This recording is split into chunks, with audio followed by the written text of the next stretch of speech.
I'm Rex Edmunds with the Karrabing Film Collective. Over here we have Rex Edmunds. two Rex here. And over here we have Gavin, Beth, Jojo, Ethan, and Sheree. Thank you.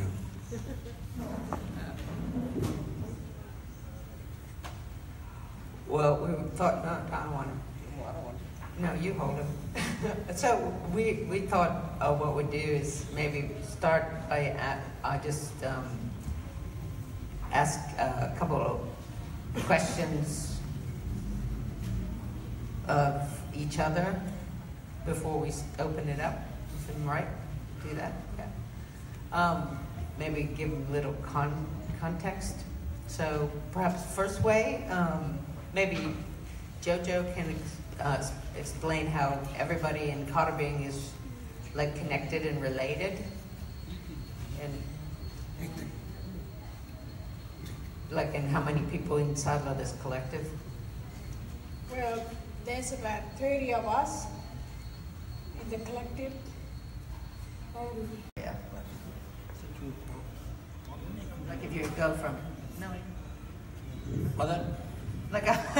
like how big is that country we're talking about? Where, you know, because they have no idea like how long it take to get from one end of it to that other end. Yeah, it take about 3 hours drive from our community to the coast. You're driving like you drive. Yeah. Yeah. Depending on your drive. Like you drive. Yeah, but normal drivers, maybe 3, 4. Yeah. 4. All right. And maybe another really quick question could be like just saying a little bit how this Karrabing Collective been started.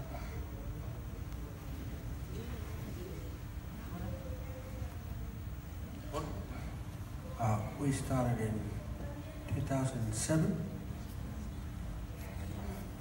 2007, yeah, we was sort of homeless. Well, we had a right in the community. We left the community and headed out towards our homeland out near country near the coastline. We camped out there during the wet, dry season, and then about 4 or 5 years we was at bush. But then we were just living in a tent and didn't have anything to try to build a little art station at our community. So we decided to try and make a film so we can make a bit of money to build out at our art station. Sorry.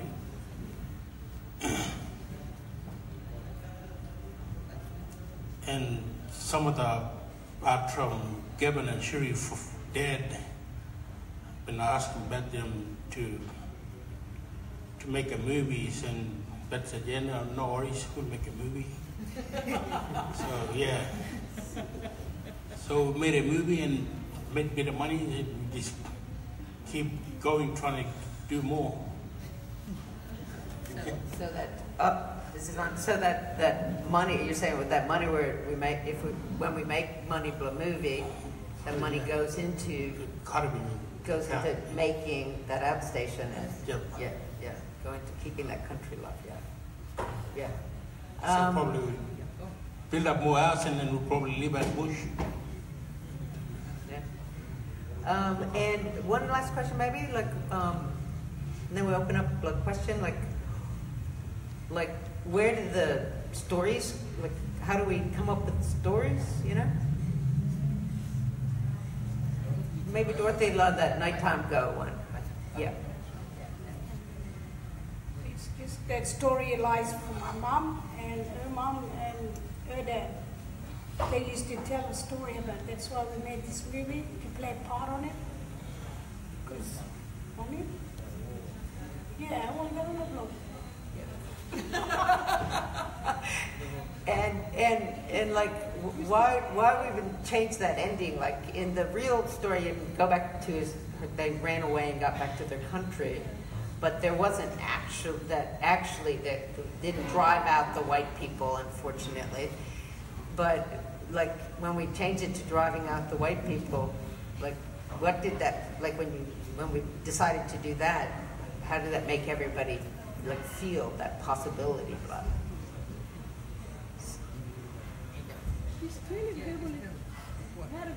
Very good. Yeah, what it, like changing that story where that, like we've been win, you've been win, the war. It still goes on. It still goes on because what happened? The European people still come in and take land from us, and that's right. And we try and because we try and keep our land and our driven site sacred. Some other time the people are coming in and they're destroying the sacred site. We have to, so we up there says that there's a sacred site body in our area. They protect the sites. So every site we go, we have to register our site. So if people are going going near the site, they will sort of, if they're got a GPS or anything on their boat or whatever, the people will go off. You have to get keep away like 150 meters away from the sacred site, so they're not going to damage the site. And so everyone went homeless, and now everybody's back at Belionia. Yeah. And just to give a little sense of what it's like living in, like it's Aboriginal land, that Bellion, that community on Aboriginal land. Yeah, we just won the land back last year. Yeah. Land right thing, and back. Yeah. All right, but like if you went to that community and you went into the shop, who's in charge of shop? What kind of person? A white lady. Yeah. And if you went who's in charge of the community? Same, not a white one. Same, different woman. Same one. If you went to the shop where you work? Yeah, same. Same. We have a CEO, she's a white lady. So. Your workshop in Man, isn't it? Yeah. Oh, so in this little community, all the different places, the boss is non-Indigenous. Yeah. Yeah. So it just gives some sense of the continuing struggle. Maybe we should just open them up. Question a little bit, maybe.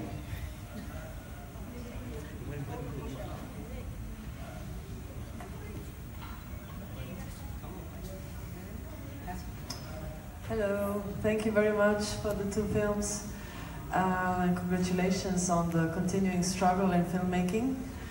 How often do you, in what kind of context do you get to show these films also to your communities, but also larger population, like interested people in Australia, around where you're living? And what kind of discussions does this bring?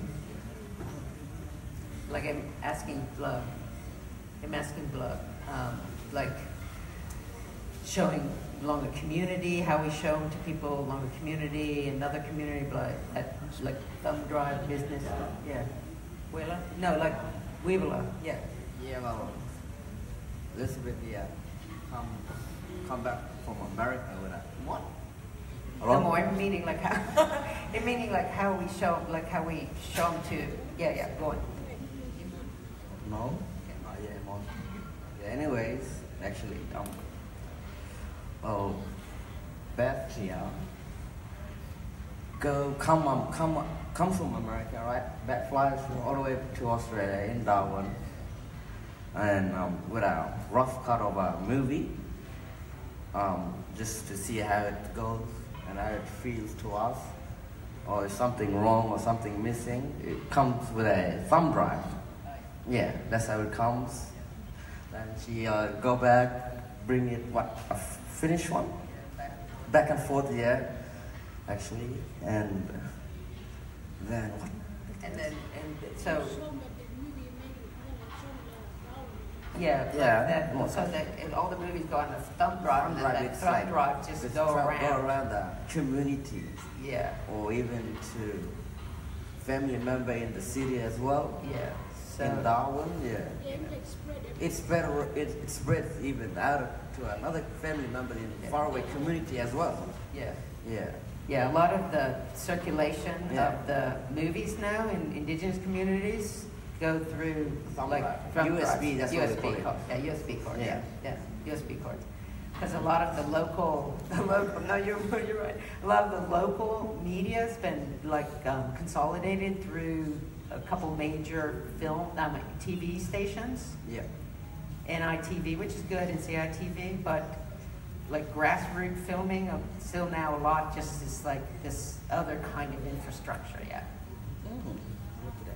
Or I'll ask a question just to show that the way like governance works on these communities still. Like we would want to show them that whole along a Bellevue. Yeah. Anybody awake? Yeah, where are you? Here. And everyone here. What do we call the CEO? It didn't happen. Nobody didn't want to. No, what it was with people allowed to use the hall? No, people didn't allow to use the hall to show movies like that. They didn't allow us to do it in the community. Yeah, because there's a European or white settler woman in charge. He wouldn't let us. Yeah, so she says no, you can't use the hall to do that because there might be a mark on it. So it's you think it's 2015 in like 1952. So we have to go another way. Yeah.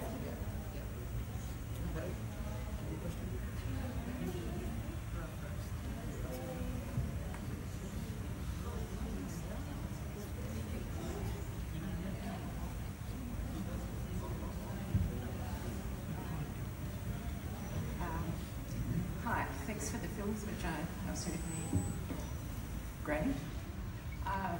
It was really interesting for me to see those old films from the 50s, because that's what I grew up with. so that there must be back there somewhere, but I can remember there was this kind of ambience in Australia at the time, but all the details you never really got to know. But most Australians have actually never met an Aborigine, even today, and not many have even spoken with them. So that it hasn't changed an awful lot, really. I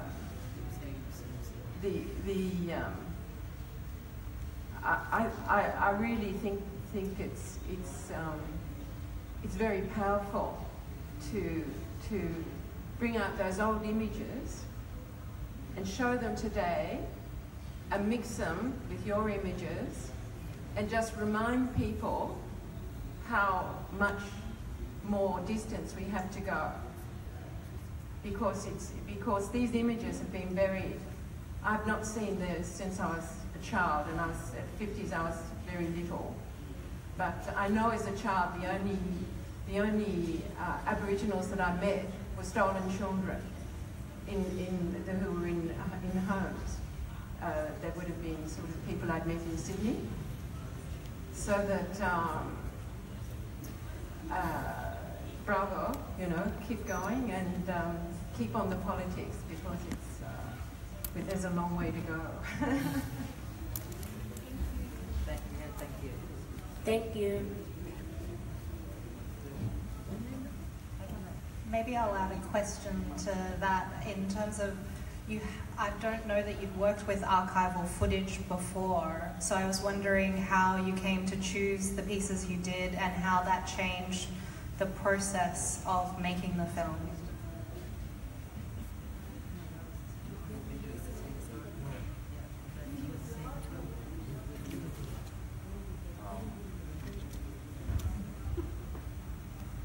It's pretty hard back in Yarrowin to find archives about like how we show that first starting of the movie. It's pretty hard because we had to like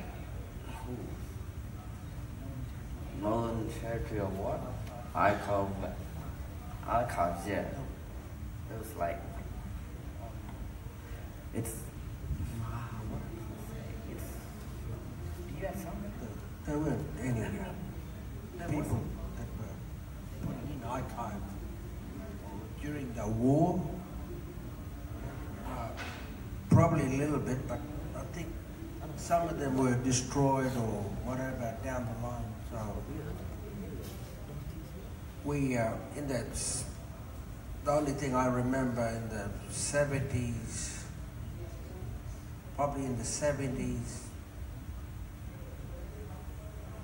and the 60s, I could remember seeing old slide of my father and mother back in those days. That's all I can sort of, now it's in the archive, but we couldn't get the one before the war. You know, Yeah, and like, so Gavin and Rex and, yeah, and Natty and a couple of others went to the NT archive, but a lot of it was found online now, like you can find them online. But it's like that one where they shown that Mosaic one, Savvy, where they're dancing, the first one? Yeah. That was just in the back of this other thing that just was indexed as Darwin, Darwin 1940s or something. And so we were like shooting through it and almost gave up, and then suddenly this thing, and then it was Mosaic, and that's, you can say who's Kuma father. So one of our relatives' dad, and then it was like me, I remember talking to Patsy and Mom, and the generation above us, and she always said to me, Beth, we know these old pictures, but I want you to get that one where they were filming everyone dancing. And we were like, there is no one filming everybody dancing, right? So, yeah, they never did research. No, we done a bit. We did some research about it and checked it online, and apparently we found it, right? Yeah, that's right. Yeah, so it's just buried. And then some things are not there, like there's not internment. There's no record of these internment camps, almost nothing. Yeah, like that. It's pretty hard to find icons like that, all in black and gray thing, videos, yeah. Yeah, and part of it was because they didn't even count indigenous people in 1967, eh? They never, so they just, why bother keeping a record of something that you just were trying to make disappear, eh?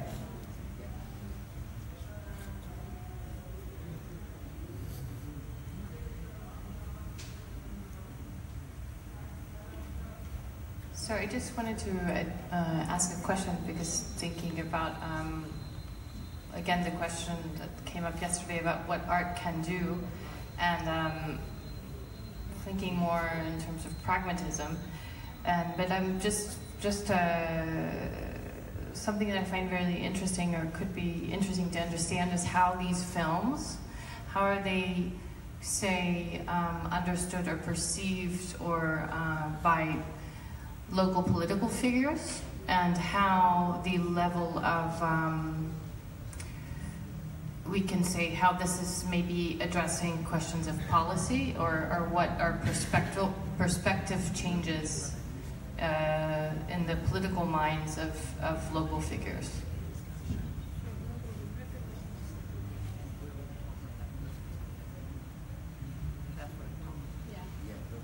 Sorry, just explain what it's just, we had a meeting with the minister, and we sat around the table like discussing what we're gonna think about our film. So we were able to show our movie in Darwin in Northern Territory.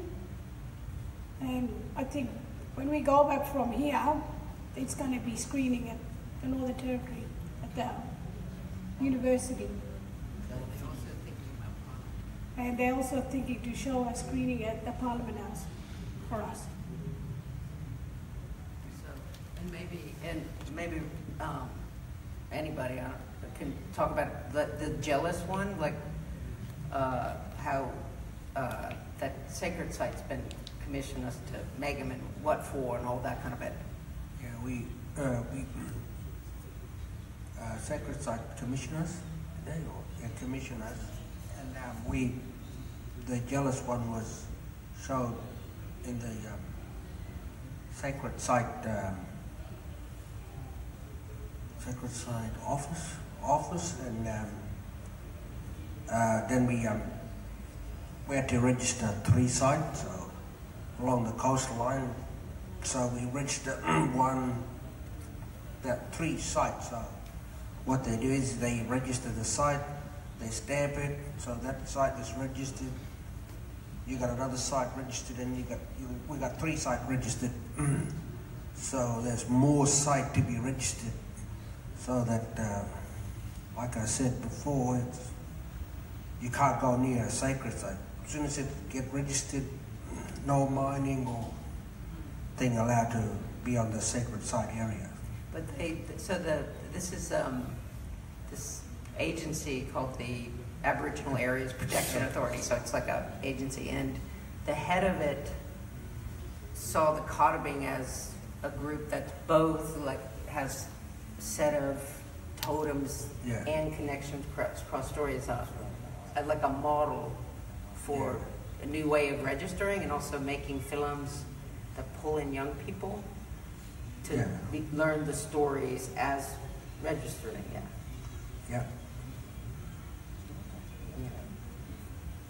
Yeah, it's sort of, you got story that covers the sacred site along the coastline, so that's how we... It's just all connected. Yeah, so it's all connected. Yeah, so before, like these agencies would just talk to one little group for their little thing, and then talk to that another little group, love their little thing, and talk to that another group, love their little thing, and like Karrabing as a model for understanding the connection across, but also like using film in a new way to, show that, like, is the dreaming in the past? And is it in the present, or where is it? Where is it? And where else? Inland. Country and like in people today. So it's not like old story. It's like still like Image of us people now. We're all connected as one. So the answer is yes. Hello, thank you very much for your presence. My question would go with your question actually, is what can art do for the people who does art? And so there was like a few scenes where I think there was maybe occupying a loss, occupying the absence of an archive maybe, where there is a performance, like you're performing some scenes in the camps and other scenes. And my question is, how do you feel? Like, did you feel about doing those scenes? What doing those movies changed something in your life, or like the relation between you? Thank you.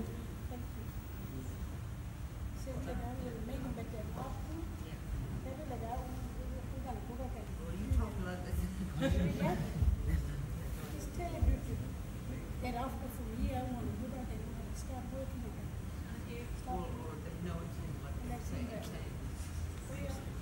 Do you mind if I'm saying like we've been acting on that too. Well, let's have it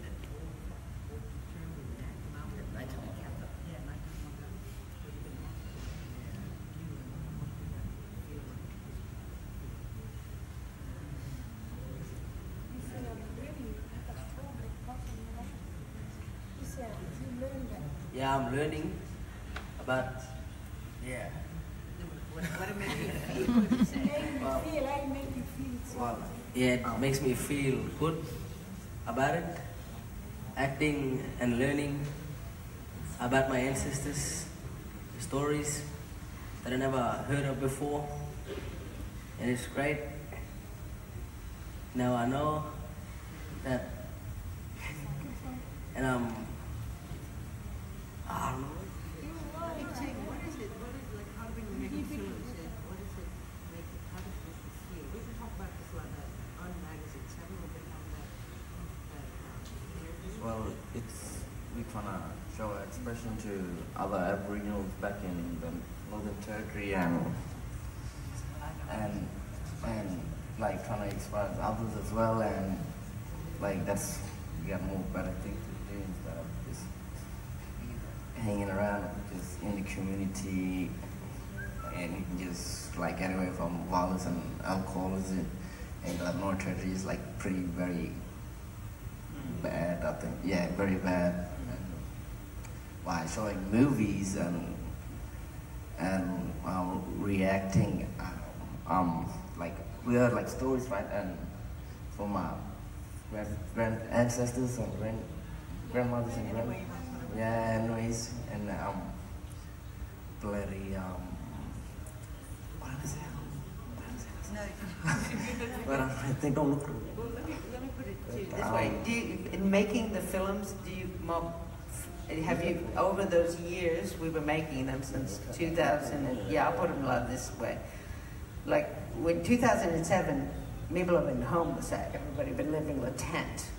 And it was a bad time, eh? It been good time or bad time? Bit of both. Bad and sad as well. Yeah, because the riot happened, it was pretty traumatic. Yeah. If I remember.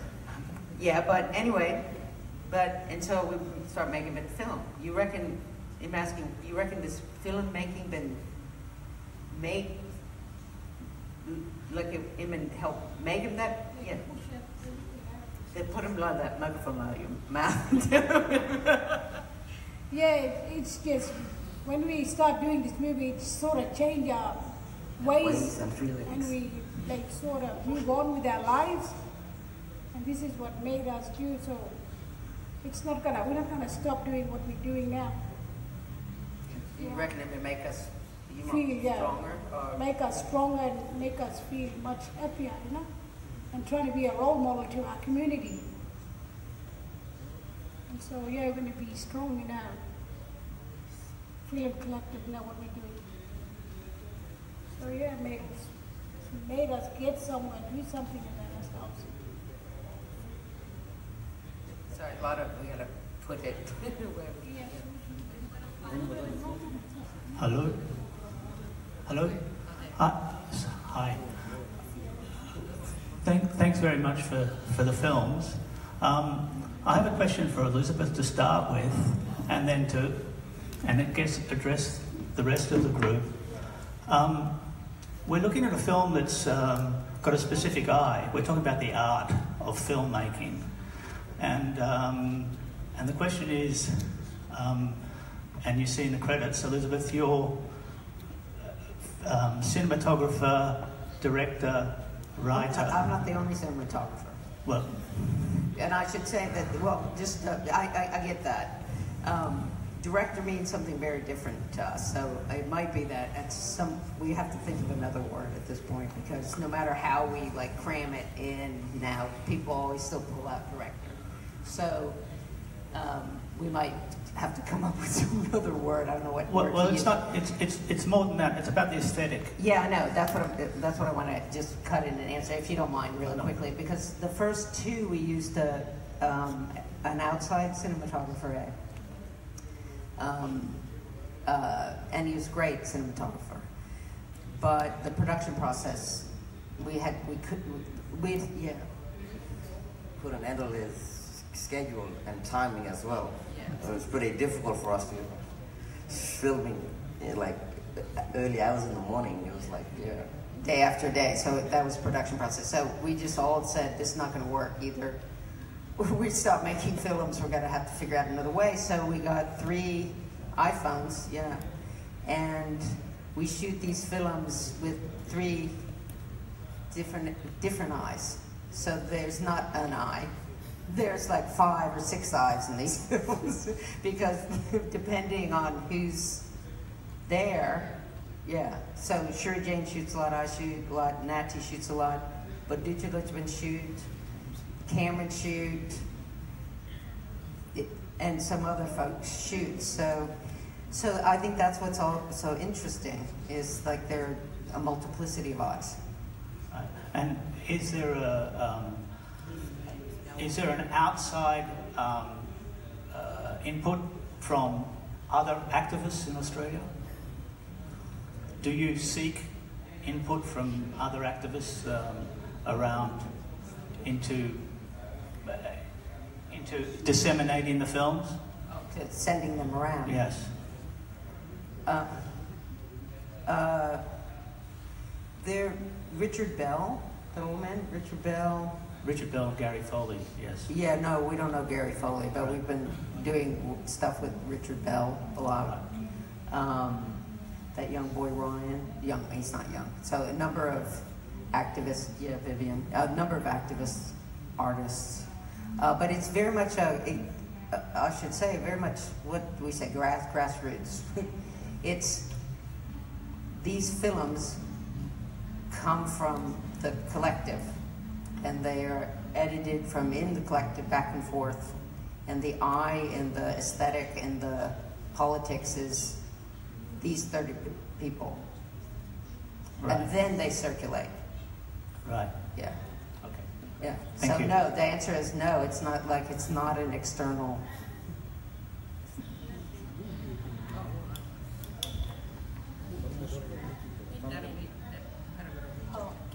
We've really got to wrap it up because we're about to be shooed out. So thank you all for coming tonight, and if you could join me in thanking all of the Karrabing for being here and presenting their films. It's been a great pleasure.